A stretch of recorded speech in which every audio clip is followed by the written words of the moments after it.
Hello, my name's Noel Kingsbury, and with my colleague Annie Guilfoyle, I run Garden Masterclass. Now, Annie and I started Garden Masterclass 6 years ago to put on live educational events in the British Isles. But with COVID, the lockdown, in April 2020, we started doing a public service broadcast. And then we've settled down to running both live events, but also with a big online content. So we do this Thursday Garden Chat once a week on a Thursday evening, 6 o'clock Western European time. And those recordings then go up on to YouTube. Now, we also do webinars. We have a webinar season that runs through from September to May. We get leading experts globally from the garden and landscape world to talk about their specialism. And of course, that's an opportunity to ask them questions. Most of those webinars are recorded and are then available through Vimeo from our website. We also put on courses. There's a course on naturalistic planting design, for example, which I do with Professor Nigel Dunnett of the University of Sheffield in Northern England. And we sometimes get involved in organising conferences. We do all sorts of things that are aimed at encouraging quality planting, quality gardening, knowledge about plants and botany, plant science, and we hope you'll join us. We have a membership scheme which gives you discounts on our webinars and live events and various other goodies, but also you can just sign up for our monthly email newsletter to keep in touch with what we're doing. We believe, and we've been told by many people, that what we do is unique. It's unique in the range and quality of people we talk to and our global reach and our diversity. So hope you enjoy this particular episode and do come back for more. So we're up to Scotland this week. Always feel vaguely guilty we don't do enough in Scotland. I think we did a couple of live events, but quite a difficult place to find to sort of match up population density and venues for venues. Yeah. But we keep trying. We keep trying, and we I think that was actually one of the things that actually particularly interested me about our guests this evening, is their organisation. I've been very much about meeting geographical challenges.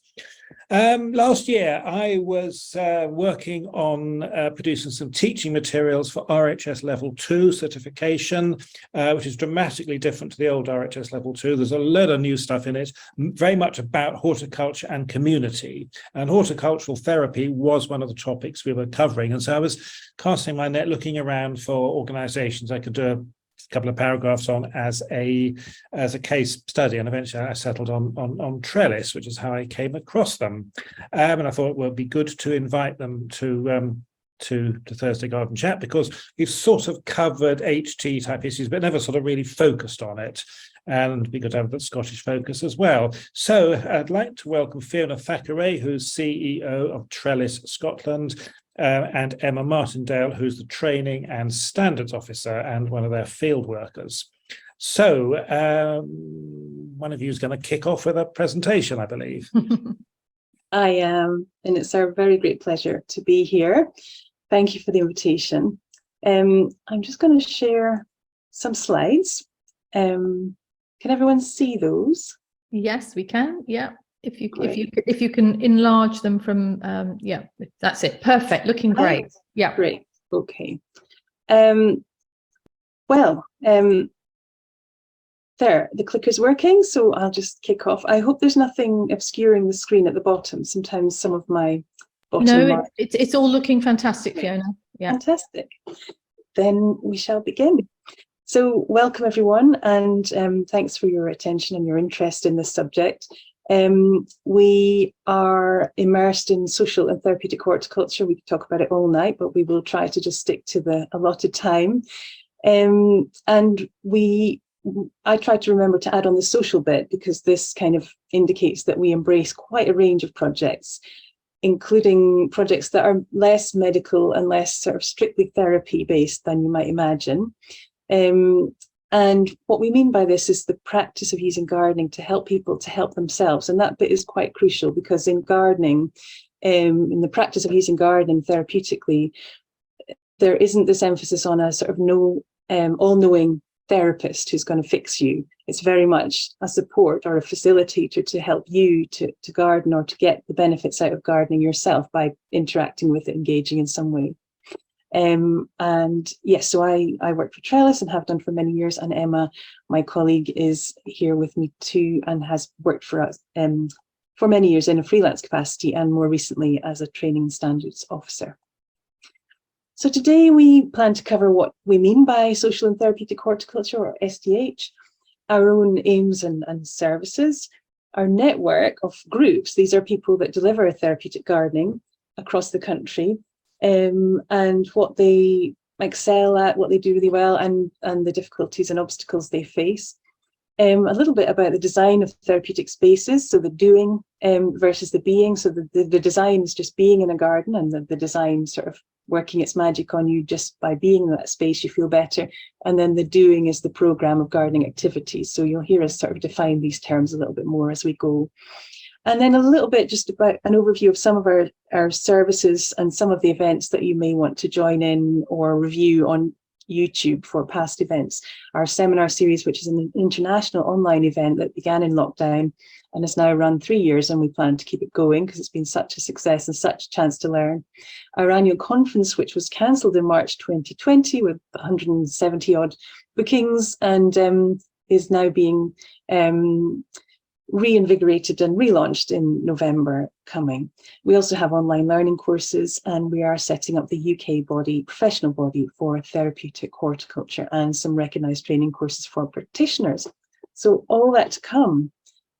I just wanted to start helping you focus your minds on therapeutic gardening and the therapeutic benefits of green and garden spaces, with a couple of scenes here. And just focusing on that passive benefit I had mentioned earlier, that just being in a green space, especially if it's well designed, begins to have certain benefits on our health, or even just looking at a green scene.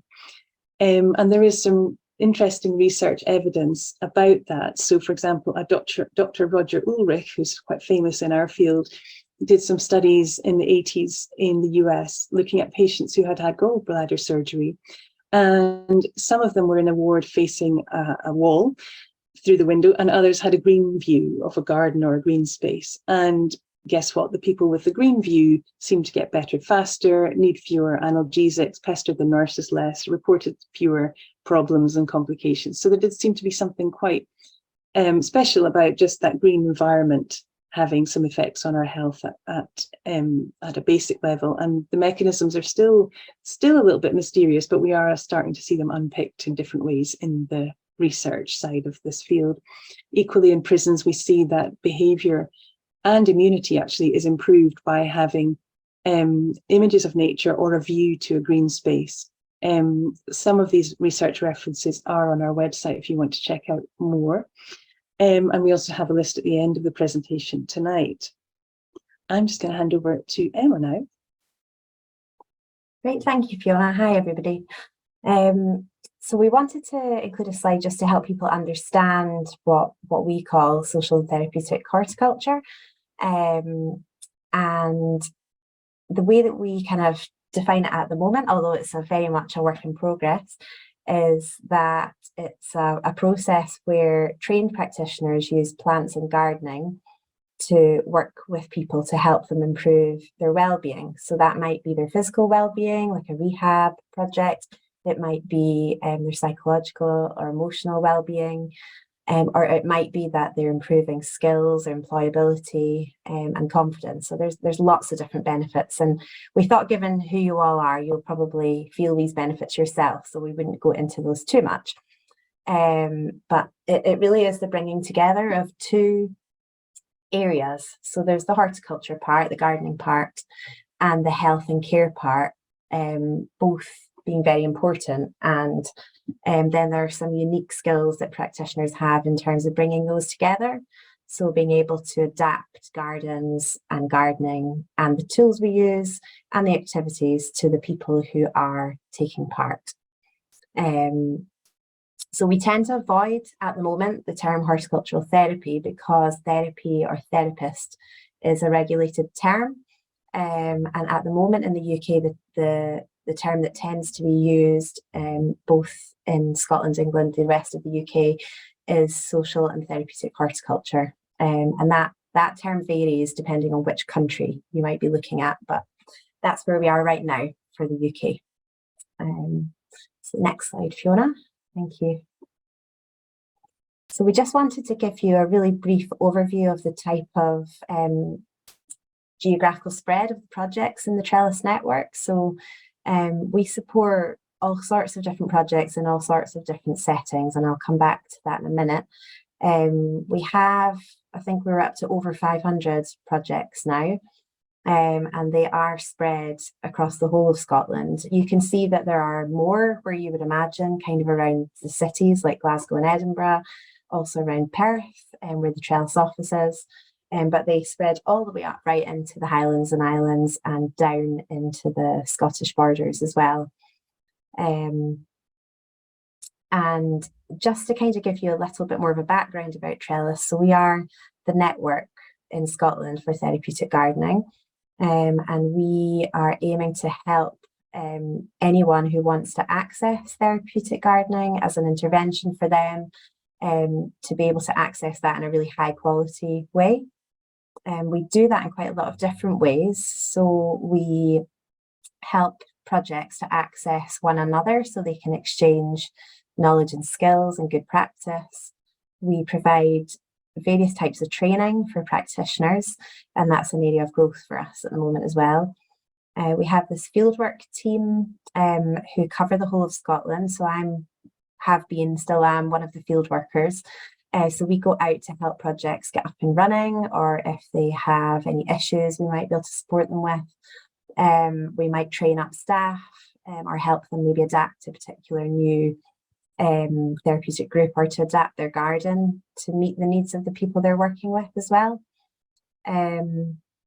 We try to support and represent therapeutic gardening to make sure it's on the public radar and on the radar of government as well.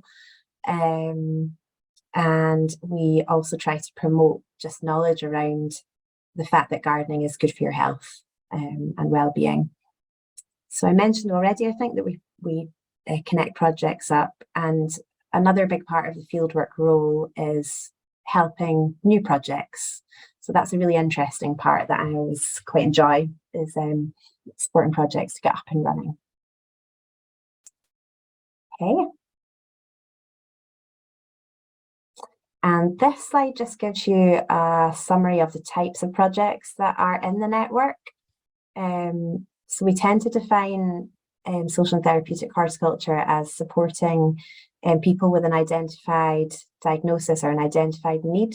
So this just gives you a summary of the types of people that might be benefiting. So we have quite a lot of projects for people with additional support needs or learning disabilities.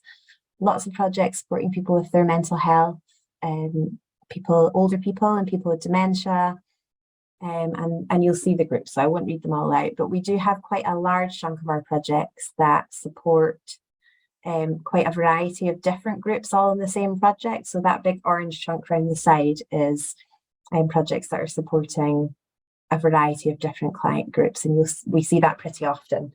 That projects aren't often constrained, although there are projects that just work with one group. And so the types of activities these projects are doing might vary, and they might be adapted in different ways. So the people that are working on these projects will have certain training and skills to be able to work with people with these different diagnoses. Okay. So I mentioned before the fieldwork service, and we wanted to give you some examples of the types of projects that we have supported through the fieldwork service. So this was a project that I supported. It is in a small holding in the Scottish borders near a small village called Earlston. So it's a community interest company that was set up by a woman called Lara Armitage, who's an American and is very into growing her own food. And she has a huge gaggle of all sorts of different animals like alpacas, and a lot of the work they were doing there was supporting young people who were maybe struggling to attend school to come and spend time at Burke Hill and get the benefits of being around the animals. But they also do a lot of crafting, so that's a big part of their project, and they were doing a lot of crafting with the fibres from these alpacas and from their sheep. But they wanted to, instead of buying in dyes, so cut the colours, they wanted to be able to grow their own dye plants. But they didn't know where to start. They weren't sure how to get funding. They weren't sure, how to kind of create the garden, who they wanted to work with. So that's where I got involved. So off I went down to this lovely, secluded part of the Borders, and met Lara, and she showed me an empty field where they wanted to create this dye garden. So we supported them to put in a funding application, and they had decided they wanted to work with a local rape crisis centre to support women in their recovery to grow a dye garden. And they were successful in that first funding bid that they put in, which was fab. So we then helped them to start to create this garden.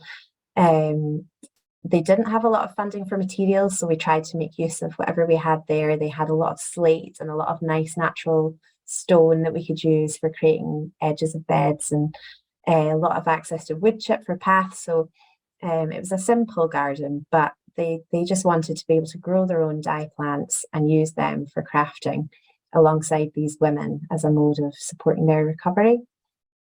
So that project has been a huge success. The women that attend come every week and have experienced all sorts of benefits, ranging from just leaving the house. So for some of them, that's the only place they go to each week. And for others, they have gone on to apply to attend college courses in agriculture. A lot of them have really got into the crafting side of things and have learned a lot about the plants that we've used for the crafting. As a lot of our projects experience, they continue to have to go around this funding cycle. So that's a big challenge for third sector charity type projects, which many of ours are. So that carries on for them. But I was just down there yesterday and the garden's looking amazing. They have grown all sorts, indigo, chamomile to get yellow colours. They've got all sorts. So you can see over in the bottom right there, the sorts of colours they're getting. So that just gives you an example of one of the fieldwork projects. I'll hand back to you, Fiona. Thank you. Yeah, well, I thought we'd give you a flavour of one of our more remote projects in the Highlands and Islands. And this is an image here from Orkney, from one of the projects there, just to illustrate some of the obstacles and good points of trying to garden these more on the edge kind of places. In the rural areas that we work with, we find that there's often lots of can-do attitude towards collaborating and making community projects work and get off the ground and making them a success. People want to get stuck in and give their time and their resources and donate what they can in a really genuine way. And often these projects kind of fulfill a secondary need or another community need, for example, increasing the available fresh produce, because quite often with the extra distance to drive produce up there, it can be more expensive, less variety, less seasonally available. And so if a local garden project can supplement that a little bit, then it's a nice extra bonus for local people. Transport is often a huge problem, although there are reasonably good transport links to compensate for those great distances that people try to live across. They don't go everywhere you need to go, and quite often people come with the idea of setting up a garden project somewhere where there aren't good transport links, just because the land is available there, and then you have to find ways of making it accessible to the people that are meant to benefit from it. So there's lots of logistical problems with that, and of course the funding for transport can be precarious as much as the funding for running a project, so that can be another element to the puzzle that can be the making or breaking of these programs and keeping them running. Bus services may be precarious just because of their funding and the demand for those services, even though locals in the Highlands and Islands are willing to travel and it's part of their choice to live there, they accept it. And of course, some of the people who are attending projects and to benefit from them may not have a car or be able to drive for financial or other reasons. So that is a conundrum, and that's a problem that any new programme has to address. It can be hard to find viable numbers, as you were mentioning at the beginning, in Scotland in general, but especially in some of the Highlands and Islands areas.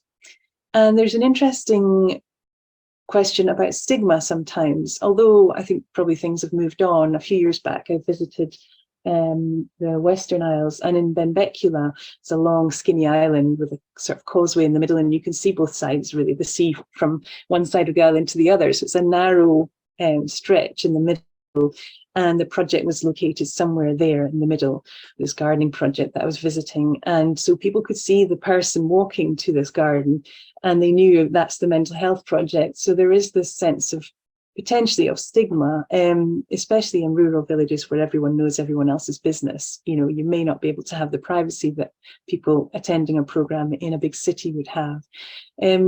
So hopefully it's becoming less of a problem, but it can be in those areas where everyone knows that a project is maybe catering to people with a particular need. Funding can be politically ring-fenced in Scotland, locally and nationally, and that can be a problem. And the microclimate, of course, is interesting. There are lots of winds and storms. The islands especially are very exposed. Trees are a luxury, and so that sense of enclosure when you're designing a garden can be much harder to achieve, where you can't really rely on trees thriving and reaching the same heights they might do, or growing straight even. Some projects do use by Keeder houses, those dome-shaped greenhouses that are a bit sturdier for wind, but they present their own problems of accessibility. They can be, they're not really offering people the chance to stand up in much of the ground area, and they can have narrow doors and not be so easy to make accessible. So that's just one of the kind of projects that are maybe a little bit more unique in Scotland. The Borders projects that Emma was describing and others that she works with are also quite isolated. The Borders is another rural area. But I just wanted to give this other view of another project in Orkney to show that it's not all windswept macher. And then I want to take you to the southwest, to Dumfries, where we were just a week or two ago. The prison there is actually quite central in a residential part of Dumfries town. And we've been working with them actually before lockdown, and then they asked us to come back after lockdown and help them with some new programmes. We've been working across the Scottish Prison Service with different sites, but Dumfries we've worked with a little bit more intensively. And they had a plan to create a new wellbeing garden. There's lots of sort of policy in the Scottish Prison Service about prisoner wellbeing and trying to improve that while they are in custody. And so they wanted our help with training, and specifically in garden design skills, and also pruning and some construction projects. So we did that. Joan, who you can see with her back to us in this picture, visited over a number of months, about 5 times, I think, and helped the men put their ideas down on paper and make them sort of functional and to scale, and try to do all the things you would need to do as a designer to make them viable and realizable. And then they built the garden, and the standard of workmanship was really high, and the men got a lot of benefits from that: pride, confidence, improvements in their fitness, a sense of self-esteem, new skills, and of course the motivation to create something that they'd helped design. The grand opening in early July, was attended by the CEO of the Scottish Prison Service and the Governor, and they endorsed the benefits that the garden was offering to the men, both the officers and the prisoners. Interestingly, following our earlier field worker visits and then a bigger project that came out of our work with Dumfries, we arranged a network meeting because they said they wanted to have more links with the local community. So we invited the college in, we invited some care homes and some other groups. And out of that, they began a collaboration with a local dementia group who came in every week to enjoy these lovely grounds. You can see they're quite expansive. And the prisoners built an area that was dementia friendly, and the people with dementia came in and really enjoyed it every Friday for a long period. So it's amazing what can come out of a little bit of networking. And I think I'm going to hand over to Emma for this slide. Yeah, so we just wanted to give you an idea of the sort of, I guess, the pattern that somebody might have if they're working in a therapeutic garden. It's worth saying that projects vary hugely, from maybe a care home that does a little bit of gardening once a week, all the way up to a project that's dedicated to social and therapeutic horticulture all the time. And so the types of people that are working in the project vary too, but this slide just helps to illustrate the sort of day somebody might have if they're a practitioner in this area. It's definitely a job that you have to be able to adapt, given similar to gardening, in that you don't know what the weather's going to be like until, even on the day. And you might have made a plan of activities for what you're going to do, and then you might have to change. So there's a lot of kind of setting up and prep involved for people arriving. And then it tends to be more around the kind of health and social care, people skills. As you kind of welcome people into a project, they might be new and super anxious about coming along. You might be having to manage all sorts of different group dynamics and people with different varying conditions and abilities. But you'll try and bring the group together and kind of get an idea of how everyone's doing that day. And then off you go out into the garden to do the job, or maybe you're doing some indoor tabletop gardening, depending on the type of project. Often people will come maybe for a morning or for a session, but there are some projects where people are coming for full days, depending on the type of project people are working in. The winding down, cleaning up and all of that part of the process is important too, because it might be that, well, I've always found anyway that sometimes jobs need finishing off. You might not have got through the whole plan that you had, and you have to do a little bit of gardening yourself to kind of finish whatever it is that you've started, or just finish clearing things away. And then there's always the kind of note-taking part. Again, that depends on the project. Some are more formal than others. And there might often be some sharing of information between different agencies and things as well. So hopefully that just gives people a small flavour of maybe what it might look like to be a social and therapeutic horticulture practitioner.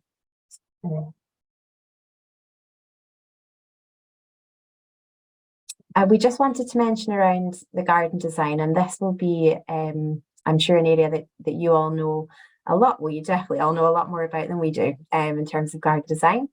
But we do a lot of supporting projects to help them really think about how they adapt their garden, whether it's a brand new garden or a garden that already exists, or maybe a garden that's in disrepair, to meet the needs of the people that are going to be coming along.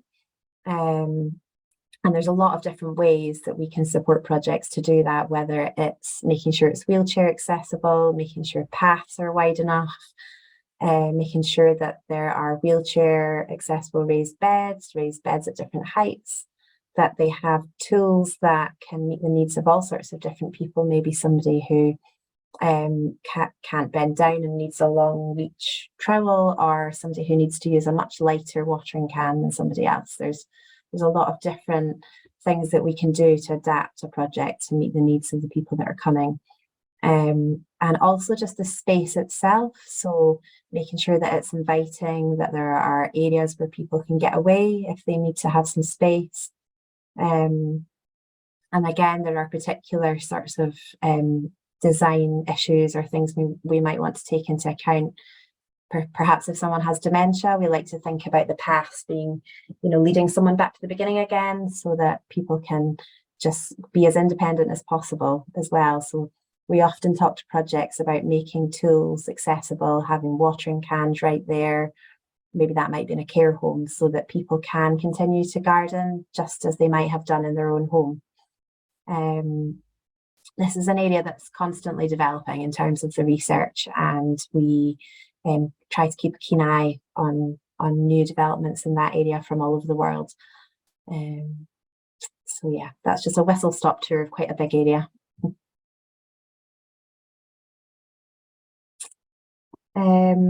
And so we wanted to kind of help people understand where they might be able to access more information if they were interested in finding out more about social and therapeutic horticulture. And there are quite a lot of different ways that we help people to access information. And one of them is through our live demo sessions. And I think, Fiona, am I right in saying they started up during the pandemic so people could access? Right. Yeah.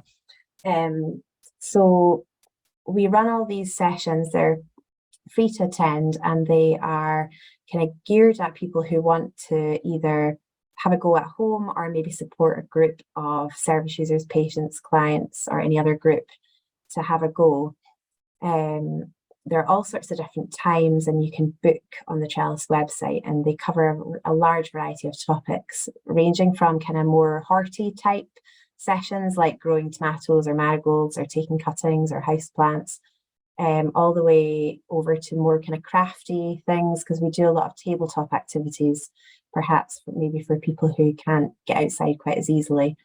There's some sessions coming up next month about working with lavender, and some taking cuttings sessions as well. So we just wanted to put those out there.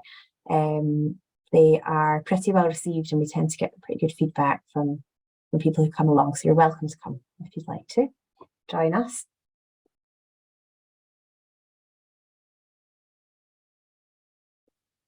Thanks, Emma. Those demo sessions often are run in conjunction with a health professional, like an occupational therapist, who will give their insights into how to adapt the activities as well. But sometimes it's just our staff team, and hopefully they're good fun. This is another event that we think might be of interest, but you can try out some of the videos on our YouTube channel first to be the judge of that for yourselves. This was our seminar series this year in March. It's usually in early March, and we're planning next year's event already. We invite people from all over the world to share what they do in therapeutic gardening and how they do it, and what goes wrong where they are and what goes right and why and how, and just all the kind of the broad universal similarities with other people in other parts of the world, and the particularities of their particular location in the world and the climate there, and the plant lore and the way they garden and the way they talk about it and the benefits for people. So it's really fascinating. It's generally, we used to run it all week, but now we sort of pack it all into a couple of days. And as you can see here, we had people from Iceland, the lady in pink down here, to the Caribbean and Ecuador, Ukraine, which we didn't know was going ahead or not until the very last minute because of various local logistical problems, to Taiwan, Germany, Austria, and some other Caribbean nations. So it was great fun, and we hope you might join us next year in 2024. So look out for that. It's a really good chance to learn from different practitioners all over the world. And we always pick up new tips on how to adapt gardening, how we can grow things differently, and what might benefit people in ways that we maybe hadn't thought of before. And then there's our in-person conference coming up in November on the 8th. And we're just finalizing the program. We're hoping to have a keynote speaker from New York who works in a couple of hospitals there with veterans and some other groups, and a lot of local projects as well, sharing what they do, and some new workshops on different techniques and crafts. And we're having the head gardener from Scone Palace, who's also Beech Grove Garden on the TV. He's the lead presenter of that, Brian Cunningham. So we hope it'll be a fun day, and we hope to open bookings hopefully by the end of the month. So look out for that too. We also run a series of online learning programs. this is our seasonal gardening activities training, which has 4 modules, one for each season, and it showcases lots of different seasonal ideas. So the kind of activities you might try in each season, how to handle plant materials and organize activities, how you might relate the activities to the changing seasons, and it also includes tips on whether these activities are good for sensory stimulation or cognitive skills, calming and stress relief qualities and properties for people who have maybe come with a mental health need. So they're online, and we open them as each season comes up. So the summer one is open now, and then the autumn one will be soon. And there's also a free taster course on our site there. And we also have a sort of have a go starter pack, which is, I think, available electronically, but also in paper. So it's just a sort of, if you're thinking of setting up a program, this is some of the things you might think about. And here are a few of our basic briefing sheets. So you can have a look at that as well. These are aimed at people who are just setting up a garden program, but we're also finding that people are finding them useful if they've been going for a while already too. So some of the prison groups, for example, who've been gardening for years are signing up to study this course as well. I think it's over to you, Emma, for the next slide. Yeah. So just to kind of finish up, we kind of wanted to highlight what we hope anyway will happen next with social and therapeutic horticulture. It's although it's been around for a long time, it's become more and more relevant. I think, as you'll all be aware of, the boom in interest in gardens during the pandemic and the knowledge of the benefits of being outdoors has brought more and more people to Trellis asking for training. So we are now working with Scottish colleges and a university to try and establish training in social and therapeutic horticulture for people who either want to get started or career changers, or people who are maybe already working in a project but want to have their skills really recognised in a proper way. So that is a big area of work for us at the moment. And we're also working alongside Thrive, our English equivalent, to create a professional register. So there are registers that already exist for other professions, like nursing, social work, OT, counselling, all sorts of different professions. But people working in this area so far don't have a sort of supporting, overarching body other than being able to come to Trellis and Thrive. So we are working at the moment with lots of practitioners, and we'd love to have other people involved to create this register. So we're kind of sort of at the early beginnings of that process, and there'll be lots of consultation. So we can give you some more information if you want to get involved in that. We have a professional development group that meets maybe roughly every quarter online. Anyone's welcome to come along, who, even if you're just interested to hear more, because we want to make sure that we create this register in a way that suits the needs of the people that are already working in this area. We carry on trying to encourage policymakers to take therapeutic gardening seriously as a proper intervention that really benefits people. And we carry on, as we have done for a long time, working with all sorts of different groups to help people to set up gardens and carry on running the gardens that already exist. And yeah, just as I said before, we'd love to have people keep in touch. So anyone's welcome to kind of come and take part in the process that I talked about before around professional development. You can sign up on our website to receive our newsletter.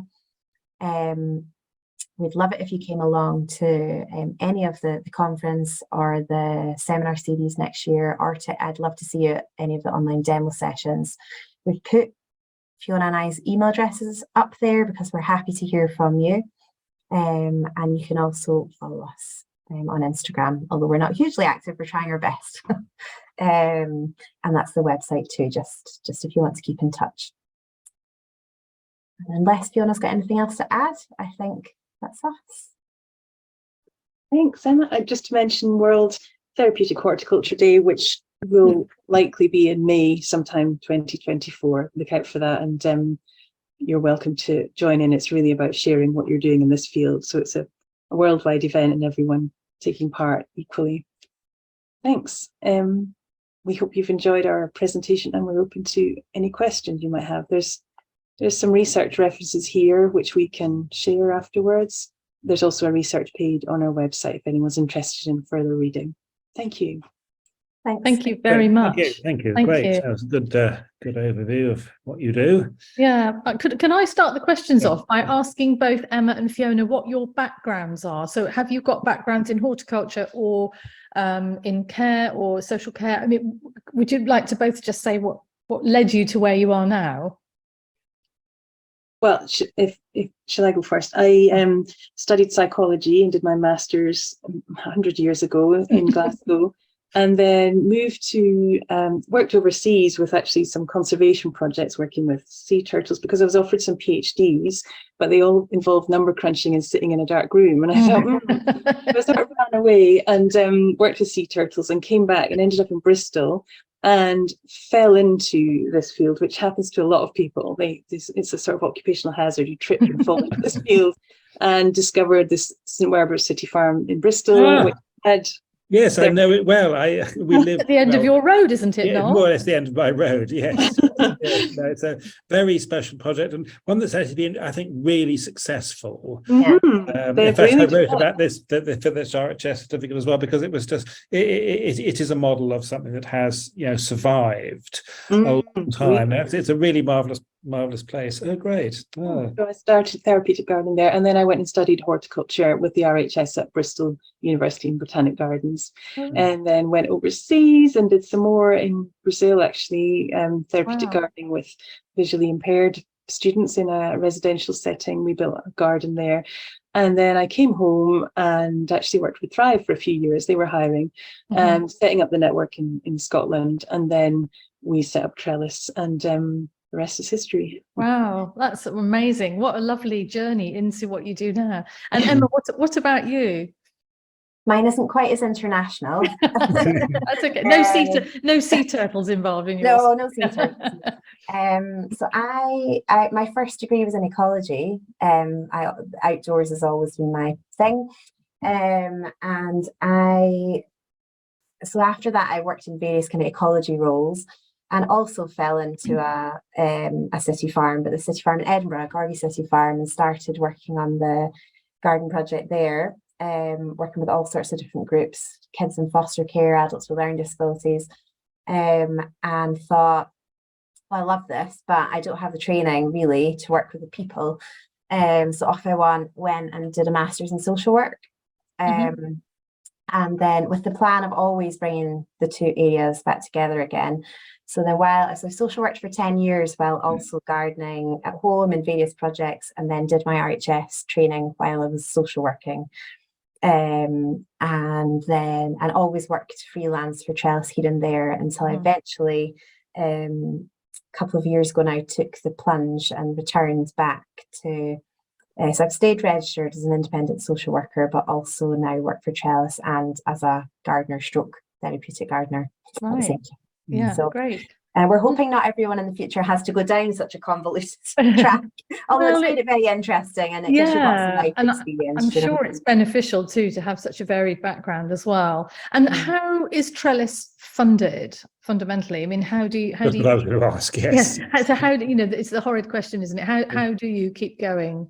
Yeah, a lot of hard work, a lot of uncertainty, but we just seem to scrape through every year. We have some funding from a few government departments, so a small amount from 3 or 4 departments, and that is constantly, questioned and possibly restructured, and how it goes. And then some other trusts and foundations, a sort of non-stop program of fundraising, and a little bit of our own income from training, from some of the services we can charge from in our membership, and a few lovely donors, individual donors who give regularly at different levels. And so we need to develop that a bit more, but yeah, it's a mix. Yeah. Like most things, yes, yeah, fantastic. Well, I'm not sure if we have any questions from anybody watching at the moment. Nothing in the chat box. While we're waiting for if anyone has any questions, this is a perfect moment for me to talk about what we're going to be doing. So I'm going to be meeting you, Fiona, in October.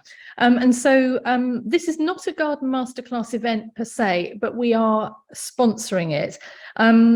Those of you who are Garden Masterclass regulars, you'll know Maggie Haynes from Twopenny Barn, who's been on a couple of times, and you'll know Richard Claxton, the GP, who has the Gardening for Health programme. So we got together and decided it would be good to have a conference down here, well, it's actually in Hampshire at Twopenny Barn. So on the 9th of October, we have got a one-day conference, which is fantastic, with an amazing lineup of speakers. That includes Fiona, it includes Sue Stewart-Smith, it includes Carly from the Glass House, who's been on recently on Garden Masterclass, Keely, who runs the Sunnyside Trust. We've got Carly Wood, we've got Steve Brine, who's on the Commons Health and Social Care Committee. We've got Olivia Chappell, and of course we've got Richard Claxton and Maggie Haynes. Both myself and Arit Anderson are patrons of Twopenny Barn, so we're going to be sort of helping to keep the day moving along. Now, if you're interested, or you know people who are interested in attending the event live, we will have a link on Garden Masterclass website on the 7th of August that will take you to the Twopenny Barn website to purchase tickets. They are ridiculously reasonable, the priced tickets, but there are only about 85 spaces at Twopenny Barn. It's not a huge venue. So, if you are interested, or you know people who are interested, don't hold back, don't wait. We are going to record the event. We're going to record it in as much as we will offer it as podcasts. We're hoping to be able to offer it as an online live broadcast, but that costs a huge amount of money, and at the moment the only way we could probably do that is with a big fat donation from somebody. So you'll have to bear with us, but just bear in mind, 7th of October, head to either our diary page where you'll see a link, the 7th of August, the tickets go on sale. It's the 9th of October is the actual event. So it will be, the day is very much based on what's happening in social and therapeutic horticulture at the moment and where it's going in the future. So the day is divided into two halves. So it's going to be a very, very exciting day. I know that both Maggie and Richard are really, really excited about it too. So I'm really pleased to be able to talk about it tonight because it's so relevant, and look forward, Fiona, to meeting you in person actually, which will be fantastic. Yeah. So, and Richard, because we helped him make his website. He really liked our map with the pins on. Right. We've spoken a lot, but we haven't ever met, so it'd be lovely to see you. I know. It's the wonderful powers of social media. I mean, I've met Richard through Instagram. I've known Maggie for a long time, but it's wonderful that we can make these links through social media and online activities, but actually also meet in person. So I'm really excited about it. I know they're very excited. So yeah, so anybody who's keen, just check out our website in a couple of weeks' time. Any more questions? Noel, do you have any questions to add? Oh, you've got your microphone off, Noel. It was interesting about the international online conference where people were from. I mean, how many countries across the world actually have a similar movement? It's really spreading. I think America is the kind of the reference still. They have it much more set up and recognized. Germany also has it semi set up in an informal way and recognized by some health insurance programs. I would say, oh gosh, it's hundreds probably, because just counting the number of people we've had in our seminar series, that's probably getting on for 60, 70, and we've got more to invite next year. So it's lots, but it's kind of small and niche in every country and at different stages of development and recognition. But do you find from country to country that there are common denominators in terms of things that bind you together, even though? Absolutely. That's the lovely thing about the seminar series, is that we see these common things and people feel like, wow, we do that, we have that frustration with the broccoli or whatever, but and so we're not on our own. We're part of a bigger movement, and that's something that people say they feel from attending this event. But also we learn the sort of spicy local colour, you know, the unique things locally every year. And so a couple of years ago, someone presented from Kerala, and she was talking about, and she worked a lot with kids with neurological and motor conditions, and she was using sponges to water plants because, you know, it was a good way of not lifting a heavy can, but also exercising your fine motor skills. So, you know, there's always gems like that we learn. Amazing. Yeah. Oh, that's fascinating. And it put our short, dark Scottish season in context. So we had the Icelandic lady presenting from the northwest of Iceland, not just Iceland. Yes. He had a polytunnel and lovely big kale plants and marigolds. You know, it wasn't what we imagined at all. Fantastic. Yeah. That's lovely, isn't it, to have those surprises, really, but also the links and learning so much from each other. That's great. Yeah, we really love it. Thank you both so much for thank you very much coming along, but being here this evening and also explaining what you do. It's very exciting, and like I say, really look forward to meeting you and hearing more about Trellis. So, yeah, thank you very much indeed. Thank you. Oh, it's a pleasure. Thank you. All the very best. Thank you. Bye. Bye-bye. Bye.